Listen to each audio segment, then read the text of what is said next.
My wife Lisa turned me on to a short story by Hemingway, A Clean, Well-Lighted Place. It takes place in a small cafe.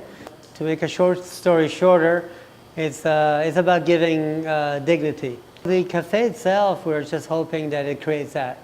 We no more than that. A place that is a great gathering place where people can come and speak and maybe become stimulated and have great conversations and maybe some good ideas.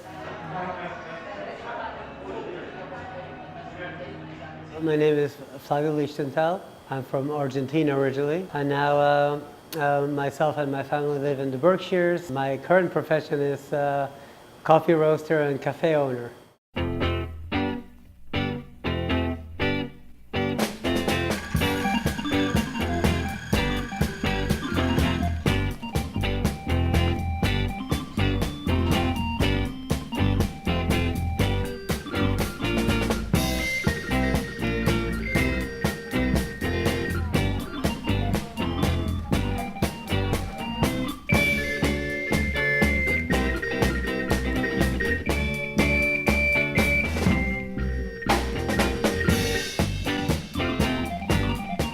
My earliest memory of falling in love with coffee was in being from Argentina. During the Second World War, there was a huge movement of immigrants from Europe. I lived in a very, very hugely populated Italian community. I remember cutting school with my friends and going to pool halls in the streets of Buenos Aires. I must have been 12, 13, and we'd go play pool, and the smell of cigars and cigarettes mingled with the strongest smell of espresso definitely made an impression on me that this was kind of romantic, and it made it super attractive and forbidden. I've been into coffee through years and years of working in really fine restaurants in New York City mainly. The interest in the different aspects, the flavor aspects of coffee, the possibilities of blending coffees, led me to getting very curious about importing coffees into my home. I started roasting on a pan. I started roasting in the oven. Got to meet the people who run Brooklyn Roasters in Dumbo.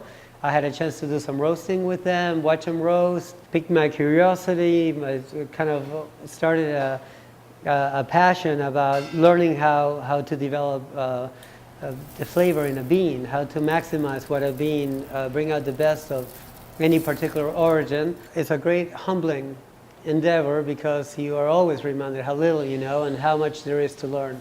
I only want to roast what I'm going to sell tomorrow. And I don't like coffee sitting around too long.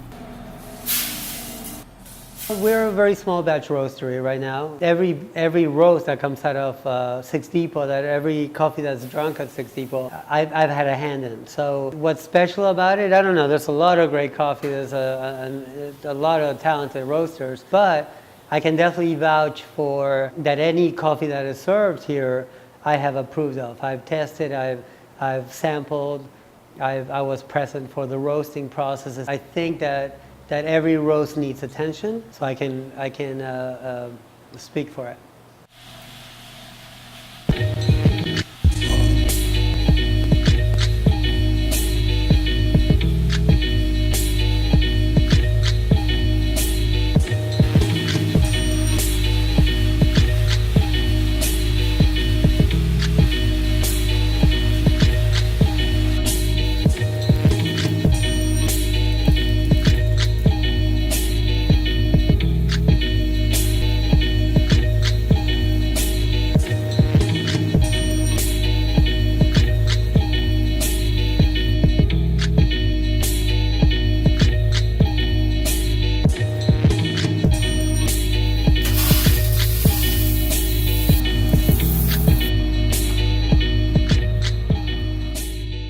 We have, as a family, been to Costa Rica recently.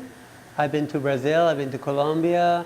Lisa's been to India. Lisa's been to Kenya as well, visiting farms. We're hoping to get to Ethiopia if things work out. In the near future, that's our next big dream journey.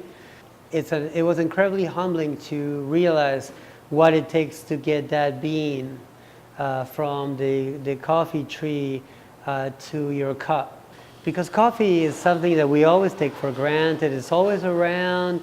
We've known it for years. It's always been the coffee at the breakfast table in restaurants. And to learn the incredible care and attention that goes into getting that bean, it was incredibly touching and moving to know that we're dealing with an incredibly precious commodity. So we have to treat it with tremendous respect.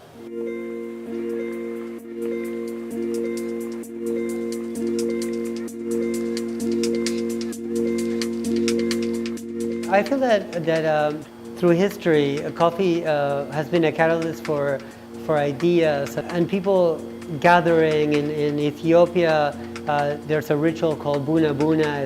It's not really a ritual. It's something they do on a daily basis in the afternoon. The bell in the village rings, and everybody gathers around a big pot of coffee, and people drink it, and it's a time to touch base and celebrate life and celebrate the good things, and maybe come up with some ideas for the village. You know, we tend to, in our culture, live so fast, and we're so productivity driven. And coffee culture and tea as well can offer a chance to sit back and reflect a little bit and have a chance to observe and reflect about things. So we were hoping that this would, in a small way, create an atmosphere where people could feel that way.